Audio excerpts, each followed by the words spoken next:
Okay, good morning, ladies and gentlemen. Good morning. After some technical hitches, I think we're ready to go. Welcome to Cranfield University, especially for those people that haven't been. And for our ex-students in the room, don't forget your assignment is due. No, I'm kidding, it's all over now, thankfully. I'm really pleased to welcome you to the very first users conference for DriverMetrics. The mission for the day is as really one of making sure that you all understand and are working together with us to get the best out of DriverMetrics.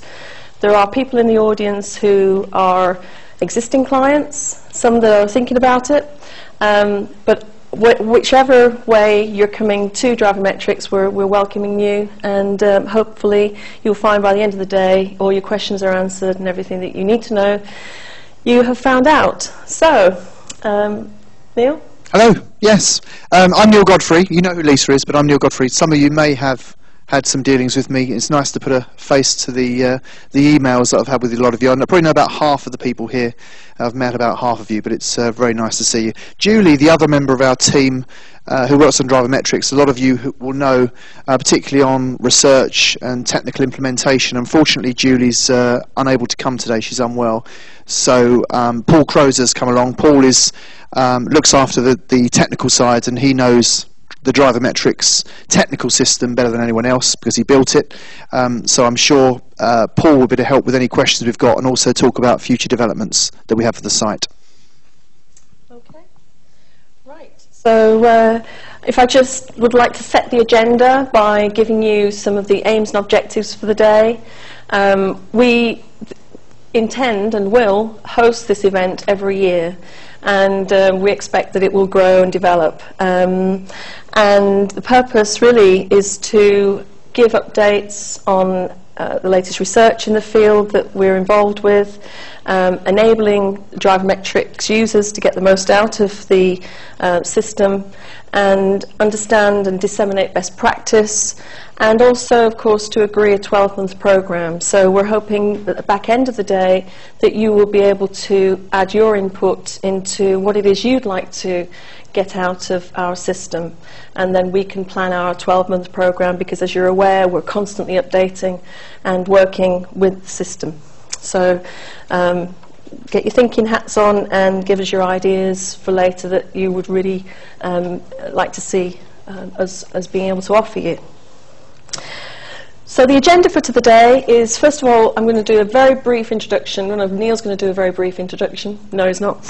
I am. And we're going to just give you a little excursion through exactly DriverMetrics and how it started and how it all works within Cranfield, and a very brief research review of the issues to do with behaviourally based driver safety. And then we're going to look at what's new and coming soon to DriverMetrics and getting the most out of your management information system. And Havlin will be talking about advances in e-training, and Havlin from Atom. I should mention, as I'm mentioning Atom, that I'm very grateful to Atom for letting me use their images, and you'll see that they're second to none. So they're liberally dispersed throughout the presentation. And then Richard will be talking about, Richard Hill from Peak Performance will be talking about DriverMetrics in action. I should say that we are recording the, just so you know, in the interest of disclosure, we are recording the day so that we can then broadcast it over the internet subsequently. We'll see how that, but what we're actually recording, we'll actually record the slides and some of the audio.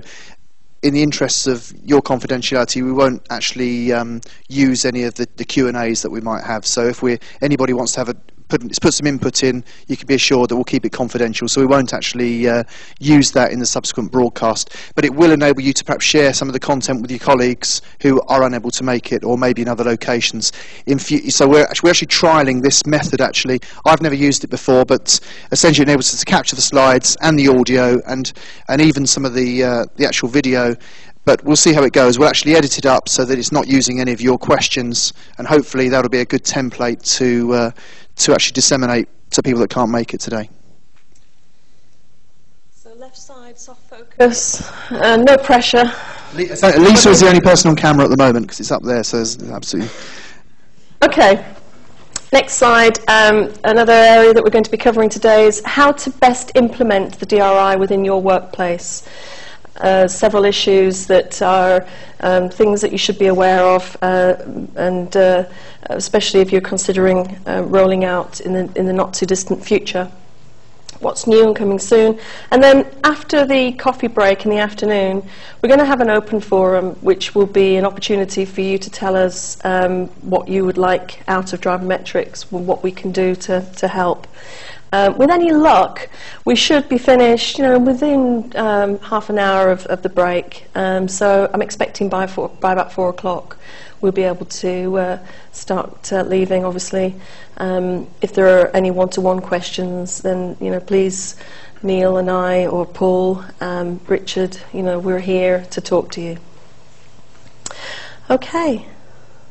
Anything else before I move on? Any questions from you guys about the day? No questions yet? Okay. Then we'll carry on. But please, I think that although we're having the open forum at the end, I think any questions during the actual presentations or during the day, just fire them across. I think it's better get them out whilst we're going along, and we can actually deal with them then. Okay. Yes. Please put your hand up in a nice orderly fashion, and then I will come to you and we'll hear your point. Thank you. My students know that. Okay. So I'm going to start with introducing. Are you going to just help out with this one? Absolutely, or? Yeah, absolutely. Okay.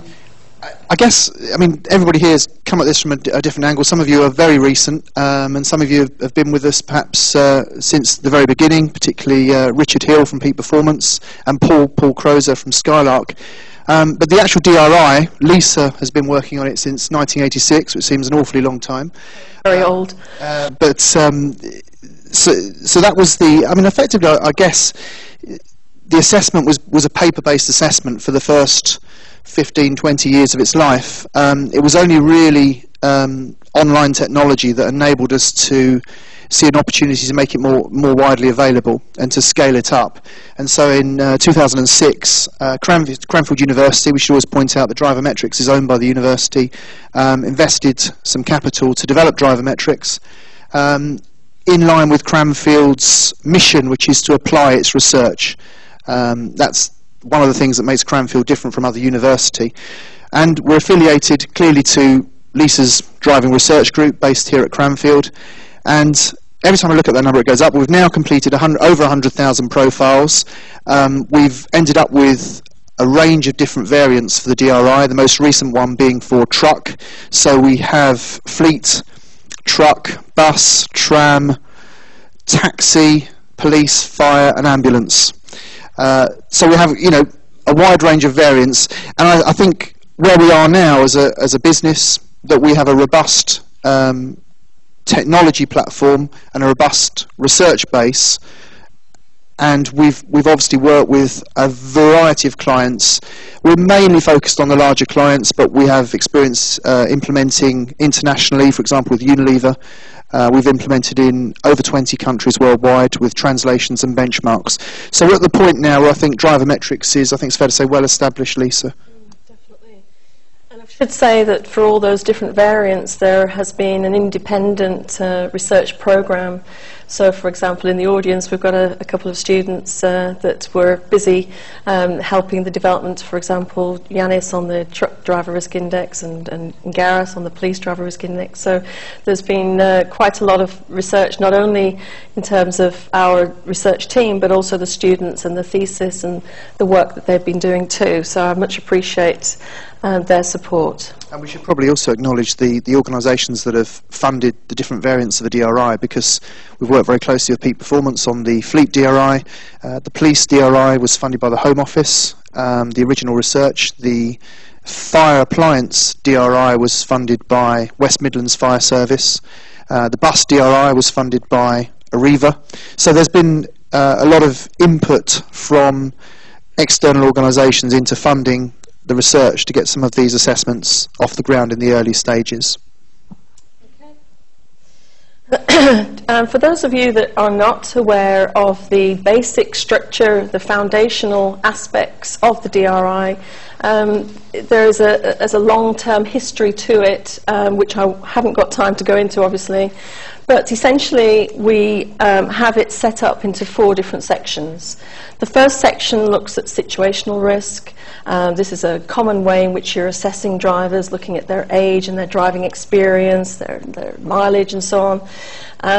But what's unique about the DRI is that it looks at the behaviours in terms of their tendency to take risks when they're under pressure at work, whether they get angry as a driver when they're under pressure, or if it's one of their strategies for coping, how good they report their hazard monitoring to be, their thrill-seeking tendencies, and of course how vulnerable they are to fatigue when driving for work under long hours of work. Now, within those each of those individual scales, there is a program of research that's been undertaken to validate and test the reliabilities of those scales.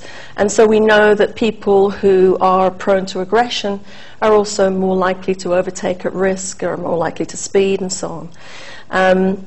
Similarly, with the driver coping styles, we're looking at different ways in which people cope with the stress and demands of driving for work, and specifically driving focus, whether they become more vigilant under that kind of pressure, whether they become confrontational and start wanting to show other drivers that how they feel about what they've just done, if they've been cut up, for example. Some drivers, obviously, their tendency is to cope by becoming very emotional and very concerned about the risk that they're facing. And others are more reflective and able to evaluate their mistakes and weaknesses as a driver. And clearly that's a very effective coping strategy. So essentially what we're doing is profiling the behaviours, and what you end up with is potentially 1 million, it depends on how many factors there are, different profiles. So instead of categorising someone as low, medium or high risk, you end up with a very finely tuned profile from which you can coach drivers in how to best manage their strengths and weaknesses as a driver. Now, clearly, when we're talking about self-report methods, then what we have to take into account is people's tendency to believe that they're better drivers than they really are, and also people's tendency to present themselves as a safe driver when, in fact, they may not be. So what we do is to assess that tendency, that social desirable responding tendency. And we can't do anything about whether or not they're faking, but we do know that they're doing it. And so we can work with them. But when we come on to talk about the implementation of the DRI, we'll talk about how best to reduce that tendency. Okay, so we've got lots of clients, and excuse me if you're not on this list, there's lots more. Unilever is, Paul Davidson's here, and we're grateful to Unilever for their support, particularly in the development of the e-learning modules, and Anne will talk about that later. Yeah, I mean, it's probably just pointing out, so we've got quite a few different relationships, really. I mean, some of these clients are via Richard Hill and Peak Performance, who are our exclusive UK distributor for the FDRI. Clients such as RBS, I think Richard will probably be one of our biggest clients that we have together. Trig Hansa, who are here today with Codan, who are from Norway, and Denmark. No, I was saying Trig Hansa from Norway. Codan. No, Sweden. Sweden. Oh no. Oh no. That's it. Oh, no. Contracts. Oh God. We did have a partnership with. I'm always making that mistake. Okay. You've thrown me now, Henrik. Unilever, who we have a global partnership with. So there's quite a blend here, and we have some other colleagues who we're just starting to work with as well. Balfour Beatty, I should also say Balfour Beatty, who are a major partner of ours, and Shell, who are a relatively new partner as well. So, sorry if we didn't mention you off your nod on the slides. They're kind of indicative, but hope it gives a flavour that there are a range of different relationships that we've forged, and they're all working in relatively different ways depending on the type of organisation and the type of partnership that we have. We've talked about the fact that the DRI has been translated into lots of different languages, and it's in 25 countries right now. Yeah, I think we should probably mention that this process, clearly we've not got complete global coverage, but this process is relatively straightforward. Taking the existing assessment, clearly we don't want to assess drivers in a territory that's very different from the UK against UK driving standards. So we just need to put a sample of drivers, perhaps 200, through the assessment, and then we can statistically benchmark it for local driving standards.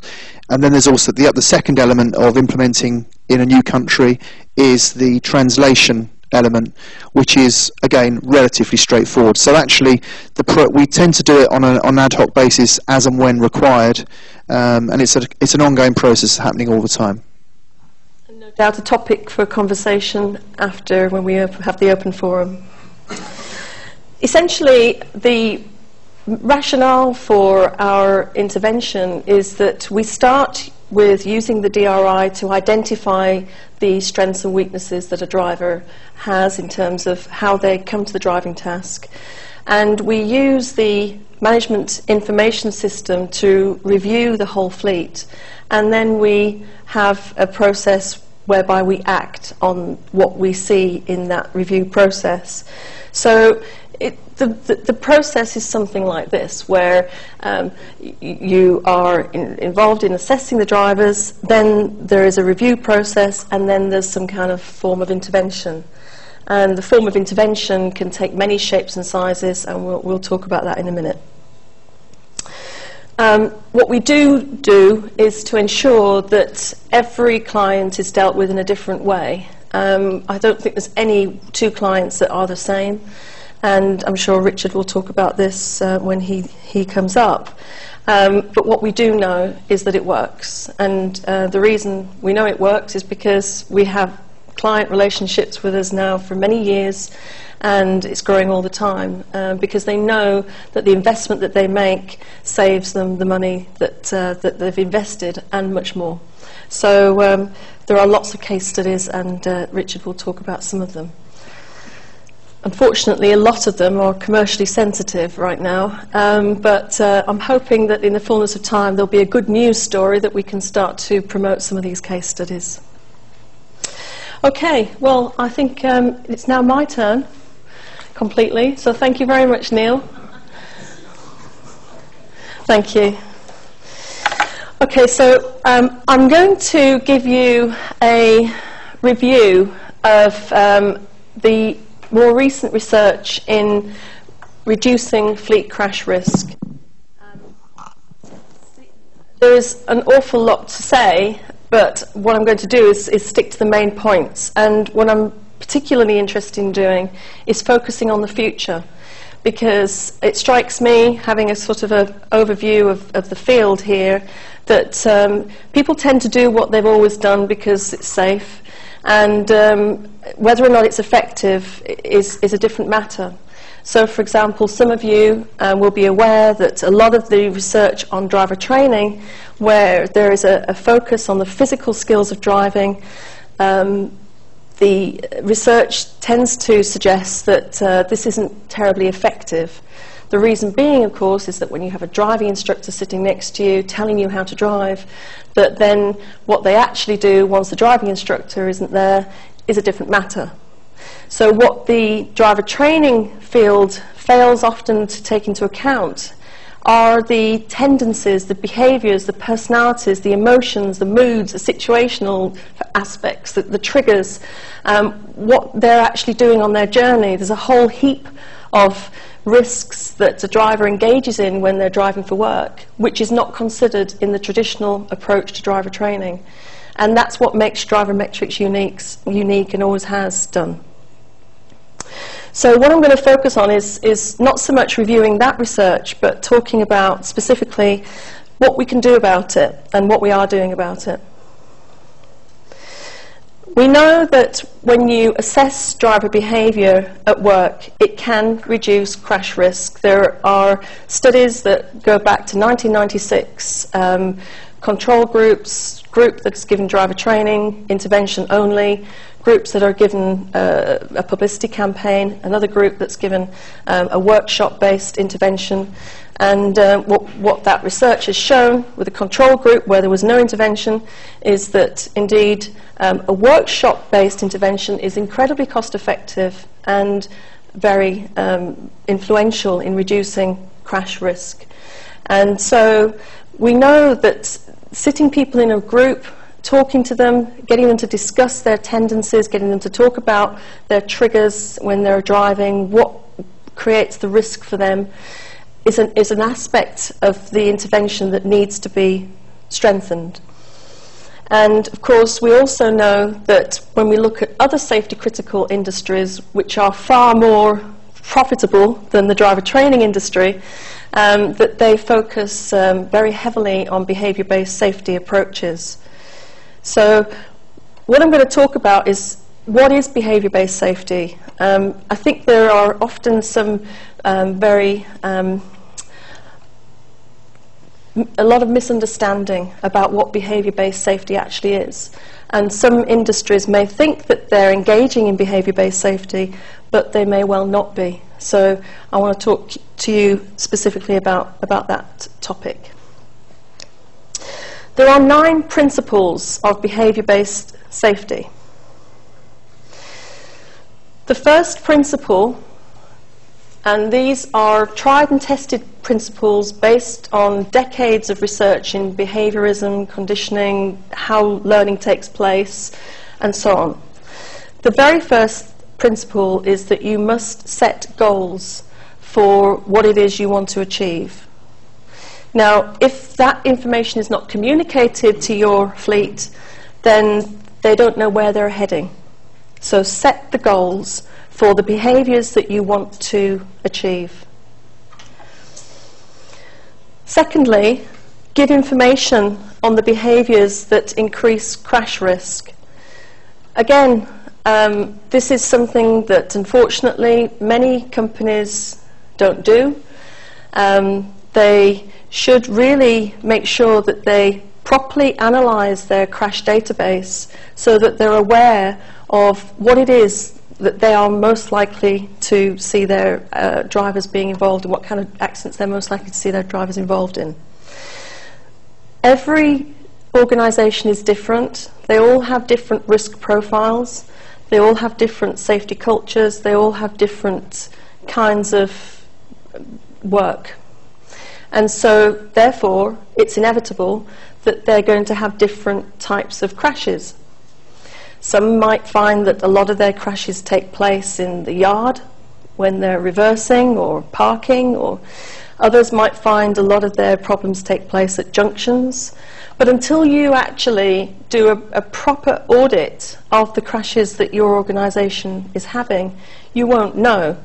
And unfortunately, that is a major gap within organisations, that they don't properly monitor their crashes. So if you give information on the areas where your employees are most likely to crash, or just generally about what the profile is for people who are involved in crashes, driving at night, driving for a long time, you'd be surprised how a lot of people are not aware of what the risks are. A lot of people may have done their driving test decades ago and never really thought about the risk. And so by giving information, you're actually helping them to become aware. Give information about the consequences of taking risk. Now, what we don't want is for those consequences to be bloodthirsty, very threatening, unpleasant kind of consequences. They, historically, in the research, shows that they're not terribly effective. So showing scenes of carnage does not actually stop people from getting involved in crashes. All it does is make them more horrified and convince themselves that they're not likely to be involved in such a horrible thing, of course, because we as human beings want to move away from negatives. What you have to do when you talk about giving the information about the consequences is what the consequences are for them. In other words, what it is that motivates them to avoid such a problem. Now, for some people, that might be losing their driving license, it might be losing their job, it might be the expense involved in so on. It really will depend on the person, and this is why it's important to have that one-to-one conversation. There isn't any one-stop shop here. There are all sorts of different ways that people think, and their motivations are all very different, so therefore it's important to discuss the consequences for them and work with that. The next stage in a behaviour-based safety program is to assess their intention to perform the desired behaviour. And their intention to do so is predictive of the actual behaviour being performed. But of course what you also want is a commitment that they feel empowered to do so, that they have the skills and the knowledge and as well as the motivation to commit to that change. And again, that involves all of the above, making sure that they are fully informed before they actually feel able to intend and commit. Now, if you want this to be achieved within your organisation, then you really must provide the support and the resources for doing so. And there aren't any quick fix. This isn't a silver bullet. There are strategies that you must put in place, and it's too easy to say you just stick this in and bolt it in and hey presto, that's all there is to do.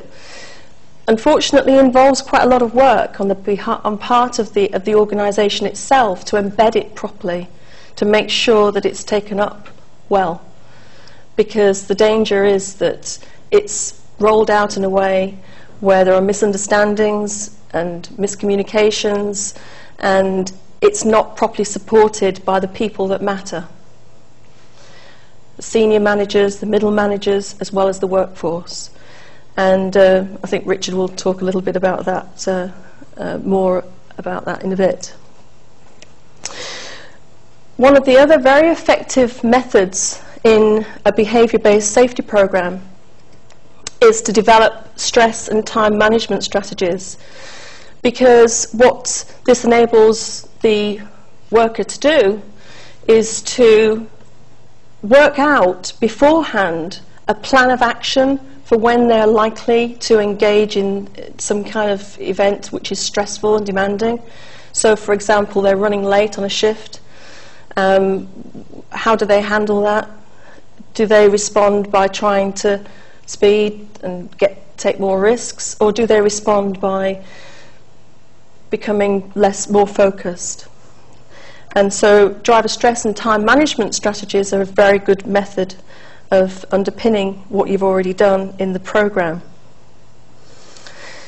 Provide praise and encouragement, not punishment. As the mother of a 19-year-old, I know punishment doesn't work, but if I just ignore the bad behaviour and support the good behaviour, I get a great relationship with my daughter. And it's the same with anybody. We all like praise, we all like reinforcement, we all want to be feeling as if we're heading in the right direction. And it's much better to do it that way than it is to take them off the driving task if they're doing something wrong. Now, in the case of black box data recorders, well, there are some misuses of that, I think. But at the same time, what we need to do is to consider that there are people that are driving for work that really shouldn't be out there. So I'm not suggesting that that the high-risk drivers should be left to their own devices, and there are cases where you seriously will have to pull them off. But for the most part, most people will respond to this program if they are reasonable human beings, and do recognise that not everybody is a reasonable human being. Monitor behaviour and review goals. So what you must do is to not only take a record of everything that you're measuring them against, whatever their key performance indicators are, monitoring their performance over time, but also to review whether or not they've actually managed to achieve the targets that were set for them in the first place. And of course, having done so, praise and encouragement, let's move on to the next set of goals. Because too often I see companies who might implement a program and then fixed it, that's it, great, thanks very much. And then within a few months or a year, behavior goes right back to the beginning. We refer to it in psychology as a kind of a behavioral drift. People have a tendency to do what they've always done.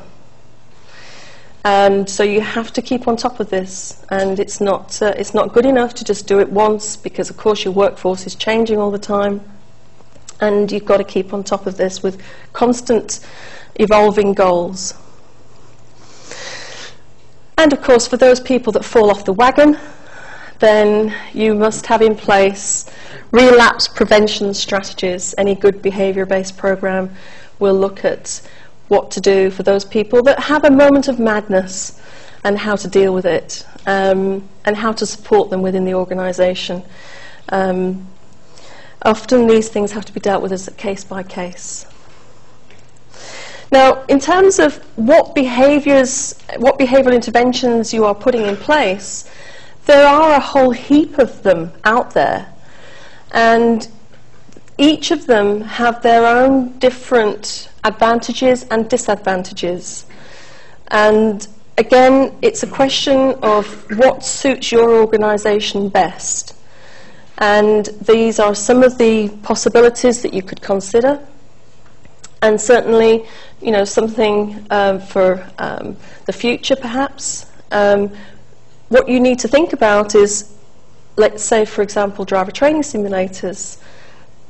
Massive advantage in some sectors, for example, the emergency services would be an ideal place where you need to have highly skilled officers on, you know, perhaps very dangerous calls, response calls. So you need to practice and train them in their hazard detection skills with repeated trials and so on, but you don't want to put them in that situation because it's high risk. Driving simulator is ideal.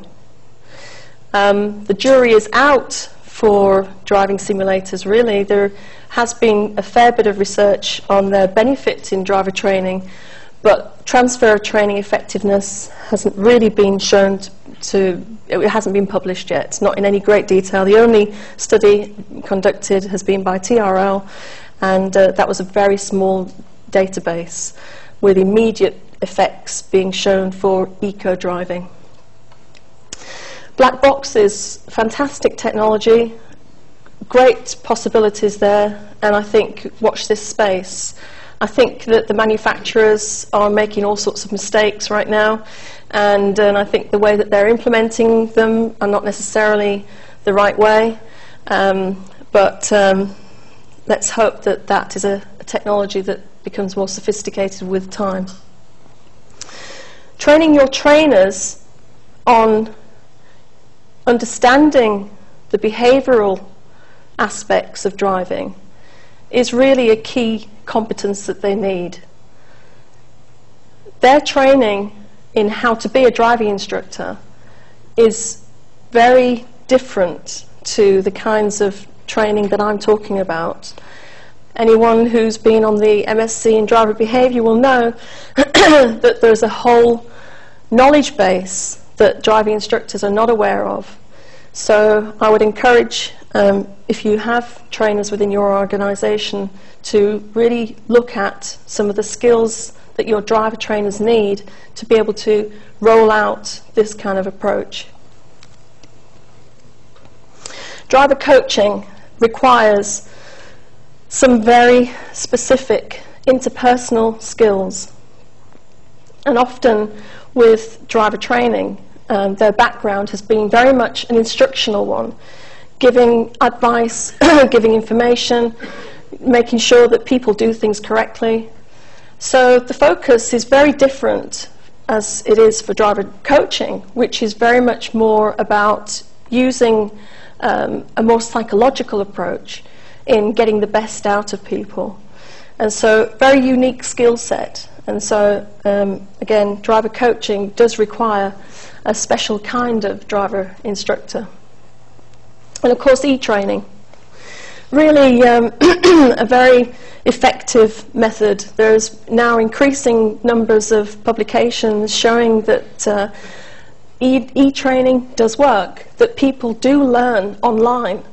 And it's a way in which we at DriverMetrics have been forging ahead, because it enables us sorry, I've got a bit of a frog in my throat. Thanks. It enables us to make the global program it's really collapsing. Make the global program standardized so that we can make it available to lots of different countries at the same time. And so everybody gets the same thing, and you can make sure that it's standardized, that people get all the same instructions, and that they are very much on the same platform. Ah, marvellous. Thank you very much. I could get used to this. Thank you. Cheers.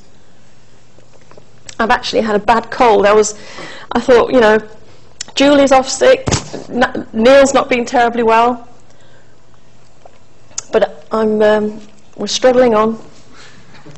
Okay. Now, just a final word before the break about the problem of safety culture, which I alluded to a little earlier. Anything that you put in place, any behaviour-based safety program that you put in place, can be easily undermined by a negative safety culture. And what I mean by that are people in high places that don't support, don't believe, don't give any time for the program that you're trying to implement. And of course, at the end of the day, if people in senior positions don't buy into the process, then you're not going to get the people further down the food chain buying into it either. It can also come from other sources. It can come from the unions. It can come from middle managers, from supervisors. So the communication process within the organisation really does need to be very good in order to roll out this program effectively. And our experience is that whenever we've found there to be an issue, it's because the safety culture is not right. So sometimes there's work to do within the organisation before you do anything about making sure that people understand what it is that they're going to achieve from such a program, rather than just bolting it in and expecting it to work. We've recently done some research on this, and we've certainly found very strong relationship between the safety culture within the organisation and the way in which people drive. And if you imagine that the safety culture is something that you can assess by seeing it as a kind of an iceberg, where you can go into a company and you can look at their safety policies and their practices and their procedures with regards to driver safety, and everything looks great on the surface, but underneath is what's causing the problem, in that it's how we do things around here. Never mind what the policy says, this is what we do. And of course people, being people, will look at what others do and follow them rather than what the policy says. So if your safety culture is not running through from the whole system through to the people, like a stick of rock all the way through, then you're going to find that it's going to undermine whatever intervention you put in place. Here's a quote. We have over the years interviewed hundreds, if not thousands, of drivers to understand their thinking about safety. And I'll leave you to have a look at that as an example of the sorts of things that I'm talking about. And you can see from that quote the sorts of things we're up against. And going back to the organisation, as far as this driver is concerned, and lots of others, I could have pulled up lots of quotes. There are people in the room who've interviewed drivers, and they've said very similar things to them. It's health and safety as long as the rules applies to them. But if I was to do anything wrong because I was tired, had an accident, the company would abandon me. It's your fault, period, not their fault, their schedules. So if the way in which the organisation is structured and their scheduling or the way in which they treat drivers, the unfeasible nature of the tasks that they're asked to do, then that's going to be a factor in your crash risk. Okay, so I just really want to wrap up before the break by saying that we know that human factors are responsible for work-related crashes, and we need to put in place driver risk management programs. They do work. We know that behaviour-based safety is highly effective. Some companies are much more adhering to those 9 principles than others. If you're in the room and you think, I think I'm doing this very well, but I'm not doing that very well, then talk to us and we can help you with that. But essentially, your safety culture also needs to be audited. Look for ways in which there are gaps in your culture that may be undermining what you're trying to achieve.